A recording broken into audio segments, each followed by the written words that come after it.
Thank you so much for taking the time, first of all. It's great to see you again. Yeah. So can you really quickly introduce yourself and talk about what it is that you're doing, what your interests are in terms of journalism? So I'm Sophia Epstein. I'm a freelance journalist now. I was the founding magazine editor for Digital Frontier magazine, our print product. And I was doing that for the past 2 years. My main focuses are technology, a lot of like future-focused stuff, like doing speculation about what the future might look like, which often involves like AI stuff. And I also like, thinking a little bit more philosophically about technology. So like, what does it mean? What does it say about us as people, the way that we interact with it, that kind of thing. So which camp are you in? Are you generally optimistic about the future of technology and with technology? I'm an optimist. Okay. I'm a not cautious optimist, I would say that's right, but like, I guess a pragmatic optimist. I think like nuance is really important. And so whenever I'm reporting on something, I like to kind of not just take one black or white view. I think there's a lot of gray when it comes to AI. And I also think that if you're not thinking optimistically about technology, then like as journalists, then who's going to come up with the actual future that we want to live in? If all we're doing is complaining about how bad everything is, then all we're going to get is the bad stuff. And we need to kind of be thinking, okay, what are the solutions? Let's bring those to people's attention as well. Right. So in what way do you think we survive the AI future? We as in humans and we as in journalists. Both. Oh, I see. Yeah. Sorry. I'm like, oh, it's gone to we're all going to die very quickly. As journalists, yeah, it's tough, isn't it? I mean, it's already like kind of a bit of a minefield. I don't know if you saw the Margaux Blanchard stuff. This AI-generated journalist had I don't really know if she was AI-generated herself or if it was literally just a person using AI to pitch and get the stories commissioned. She pitched me. Oh, really? Yeah, and I just kind of just rejected her. I can't access my old emails because the company's now no longer part of the company. So I can't go back to read everything for my receipts. But I think I remember like that I thought one of her ideas were interesting and went back to her to ask like, oh, like, it's a bit vague. It's interesting but vague. Like, do you have any examples that you'd want to include? And then when she sent back the examples, they were all just made up words, basically. Or like things that exist but weren't doing what she said they did. And so I just kind of like, dismiss. I just assumed it was like kind of lazy journalists. I didn't think of it being like a kind of scheme. But yeah, so it's already like hard for as editors to like know what's true and what isn't true. Like having to kind of figure out figure out what is real and what's not real and have all that kind of authenticated. And then I guess as a writer as well.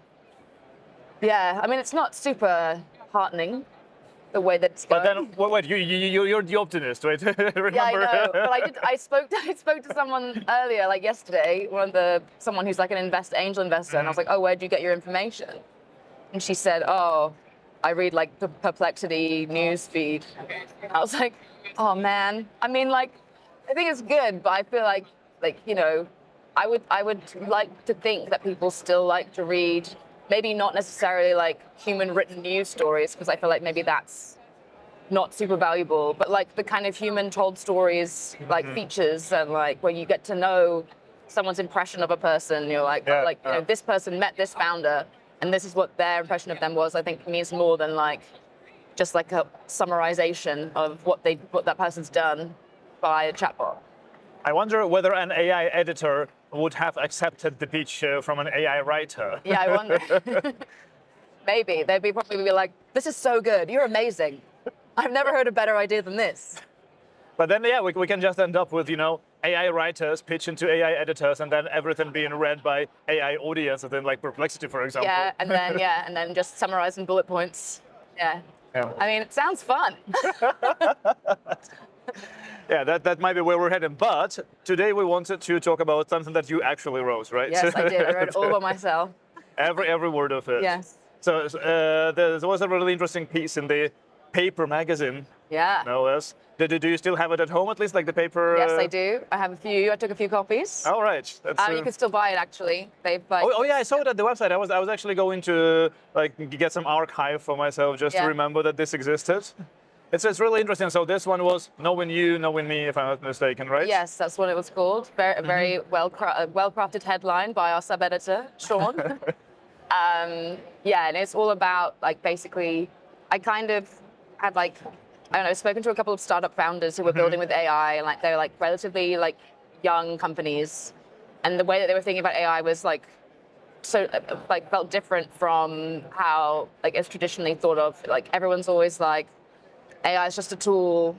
We need to like we just use it like we use it like a ruler or a calculator. But these people were kind of thinking about it more like, oh, it's not just a tool. Like it like moves and shifts in the same way that like maybe like a human brain would, and like it has like, you know, it's not. I think one of them said, like a pair of scissors doesn't have like bias. Like you don't like a calculator is not going to give you like an answer based on what it thinks is correct. It's like that's just facts. Whereas with AI, like, you know, there's a little bit more, gray area, I guess. Yeah. And I thought that was interesting. So I kind of wanted to, you know, speak to them. Kind of did this like, I guess it was like a kind of like multi-person profile of these different people and like how they kind of connected in all their different kind of distinct areas of like using AI. To me, it was rather refreshing to read because I am so used to having all these stories about AI in more like a B2B context, Right. as in like how do we apply AI to the business tasks at hand? How do we get the productivity gains? How many people's jobs will be cut eventually because of AI? And this was something totally different. Did it feel the same way to you then? Yeah, I mean, I was a bit like it was part of the Outliers edition, and I remember writing my editor's letter, and I was like feeling like really inspired because I was like, oh, I just like spoke to all these people, and I feel like they're gonna like shape the future, and like they're all thinking about it in such a nice way, and I just felt like, you know, I felt like I was like this kind of like earnest feeling of just like inspiration, and I was like, oh, it feels a bit gross, like thinking about it like that. But I'm like, oh, like, you know, and it's like when you meet someone like who like, it's like, I don't know, you just get like a like an aura of something from them that they're gonna do something really good. Yeah. I think what I was most interested by was this one company, New Computer, and they were talking about. I don't know, have you read the Philip Pullman series, The Dark Materials? No, I know that I only saw the TV. I saw the TV series exists. It's literally in my backlog of what to watch, it's but really I haven't good, watched it. the TV series, I recommend. Right. BBC, yeah. And basically in that, and it's like something I used to read when I was a kid, like pre-Harry Potter, like that kind of, like, so like very meaningful story to me. And this one of the co-founders, Sam, she was saying like she used to read that too when she was younger, and then there was always like basically the base concept is that like every human in this world has like a daemon, which is like their soul like externalized as an animal, and it like changes shape throughout like when they're children, and then when they reach like puberty, it like solidifies into like the animal that represents them. All right. And like the whole series is a bit like they're trying to like do experiments by separating the children from their souls, and it's very scary. But that sounds very interesting, though. But like her idea was like, oh, she wanted to build that like kind of animal soul, external animal soul, but using AI. And they were saying like, oh, you know, usually when you look at the way people develop technology now, they're always like looking into science fiction, like with OpenAI and her, and like, you know, that kind of thing, or I don't know, like the kind of Iron Man suit. Like people are always like trying to build up like the stuff that they see in science fiction. They're like, but what about looking into like these kind of like fantasy or like more like literature stuff, where like maybe you're imagining something that is like even further out of the scope of reality than like science fiction. And so I thought it was really interesting to think about it in that way. And then their first thing that they built was Dot, which was essentially a computerized soul, so like something that you can kind of like, you know, kind of companion, not like in a romantic way, but like in like just like a support system way. And I've spoken to it, and it's like very, very like, yeah, it's not like there's no like sycophancy like with OpenAI's. Oh, so annoying. Yeah. It's terrible. out of curiosity, when you were a kid and you were reading those stories, did you imagine a certain animal that your soul would be externalized in? No, I don't know. I feel like I like don't make. I mean, I probably did. I think now, if it was now, I would say a seal. Seal. Yeah. Interesting. Not very practical. So did so,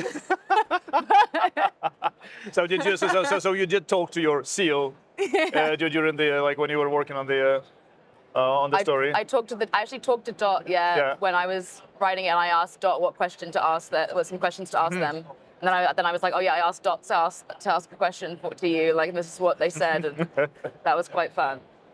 So yeah, I guess there was AI involved in my Yeah. creation of the story in some way. But yeah, no, it was really interesting. And now they're expanding it to dots, where they're trying to build like a kind of social network type thing with AI, which is still very, they haven't given away all the details. It was very vague, I have to say, in the description. Yeah, they said it's like if your friend, like if you're, it's like you have an AI that kind of is like a friend of a friend, and like your AI knows all your friends, and so then it's, I don't know, it's like, I guess it's like they're basically trying to think of a way that they can use AI as like a connector from people to people, rather than it just being this kind of human-computer relationship. Right. Like, is there a way of using AI to connect one human with another human when maybe they wouldn't have otherwise been able to make that connection themselves? Yeah. So like instead of a situation when like you meet someone introduced by a mutual friend, that would be an introduction by AI. Yeah. Yeah. Or maybe like it's people or maybe your mutual friend might be like, oh, I'm going to the pub with all of my friends, but and this is my just like imagined scenario. I have no idea if this is what it is, but like maybe you're like, you're set to go to the pub. Your friend also is going to going to go to the pub, but you weren't gonna go together. Yeah. Maybe there's like a facilitator that's like, okay, we're gonna organize. Yeah, for you to go. that's also a good idea. Yeah. And I also like to talk about the process. Like, how did you actually discover all these startups? It's four people, right? You talked to two were co-founders of one company, and then the other two were individuals. I mean, honestly, like a lot of Twitter. I love my Twitter algorithm, and it does surface a lot of cool stuff for me. I knew about one actually, Arca, because my ex-colleague Alice had been at Slush last year and saw her present, and told us about it. And then I had been using the platform. And then I saw her on a panel at a recording of a panel at like a Wall Street Journal event, and then I was like, oh, actually, this all kind of marries together. And then the third one was actually through Twitter as well. Yeah, I mean, I think because I think the algorithm will serve me random things from people, and I'm like, oh, who are you? And that it's usually because I'm optimistic about technology. Yeah. It's kind of definitely calibrated to that. I don't have the moody angst side of Twitter. I have X. I have the kind of wholesome, optimistic. Yeah. Yeah. And it's, after all these conversations, do you actually are you buying it now? Do you believe that it is possible to have this symbiotic relationship in a way? Yeah, I think you can. I feel like it's about boundaries, right? And it's about being transparent. You don't want to be in a situation where you're being tricked into spending time with an AI because they're trying to lure you in with I don't know. Yeah. I don't know. I'm a bit weird about the Elon's sex thing that he's doing. But I think there are good ways of doing something and bad ways of doing something. And I do think that having a relationship with AI, whether it's in a romantic way or just in a platonic way, I feel that can have value if it's safe and it's not a substitute for human interaction. I think I think the only way that that's going to happen is if someone makes it. And I think at the moment there's a lot of imperfections in the way that it is. But I think what I was excited about by these people is that they were thinking about it in a way that was it felt pure rather than a little bit dirty. Yeah. Yeah. And so can you talk about, were there interesting things that didn't make it into the final article? Anything fun, anything good? Yeah, there was so much stuff because it was like, I think I tried to just shove too much stuff in there. I think like what I was thinking like that I was going to be talking more about, I guess, the distinction between like people of different ages and like their use of AI as well. So I wanted to, because I also watched Sam Altman like spoke at a some sort of event. I don't know, I can't remember what it was. Like maybe like an investors event. He'd said, you know, like people like generations use AI in different ways. So you have like the boomers or like Gen X, they use it like search engine. Yeah, exactly. The millennials will use it in like, you know, as a kind of like information getting, like there's more nuance to it, but it's still pretty baseline. But like Gen Z are like, I'm not going to make a single decision without asking my AI mate first, because like, you know, you're running everything past me. I was like, oh, that's like, I think that's kind of like not everyone that I was interviewing was like Gen Z. I think actually maybe only one of them was. I think it's interesting when you're like kind of building for that next generation, like thinking about it from their perspective, like, oh, like if they are going to be talking to AI every day, like what should the AI be, and like, you know, how should that exist? And I think that was something interesting that I wanted to explore more, but like just ended up not having time because I was editing the whole magazine and it was literally like down to the wire of getting it finished before it was published date. So. I didn't want to do it. I didn't want to try and like at like a surface level. So I was like, I want to make sure that it's like, you know, a good reasoned argument rather than just throwing some stuff in. Yeah. No, but it's a good point. And how do you use your AI yourself then? Oh man, I'm like now using the Dia browser. Heard of this? It's like, you remember, you know, Arc. So Arc browser, yeah. So their new one is like an AI enhanced. Oh yeah. No, I've read about it. Yeah. Yeah. So I use that for everything now. So I think AI is just like in my that's every a very process. deep. That's almost like injecting it into your veins. Yeah. And then like I have found that like sometimes I do just want to Google something. And like it'll then automatically like send it to the chatbot, and I'm like, no, I don't need to have a conversation about this. I just need, like, it's pretty good at knowing, but I think because I've kind of changed in the way that I ask questions. I definitely I ask Google questions now in the way that I would ask a chatbot. Right. But sometimes I do just want to ask Google the question still. And so I think that's like, it's still learning which ones I want to be Google questions and which ones I want to be chatbot questions. And then, I mean, I think, like, I'm recently freelance, right? So I haven't been doing that much work yet because I recently got married and I've been hiding. Congratulations! Thank you. But I think one of my issues with being freelance before was like not having anyone to bounce ideas back off. And so I think I'm going to try and find an AI tool because I don't know whether ChatGPT is like the right one because it's maybe like too agreeable. If there's like a tool that I can find to like, you know, try and like, you know, talk through some ideas with, it's going to be like, have a look. I mean, I guess I could ask the chatbot to have like a more of a critical lens. Yeah, because by default you get, this is a great idea. This is absolutely amazing. Exactly. You're such a great journalist. Exactly. Like, you are a genius. Welcome to the genius level. You have dominated it. Yeah, which is nice sometimes, but often not that productive when you're trying to like get things commissioned. But I think like that's definitely going to be helpful. Have you been using it in your freelance life?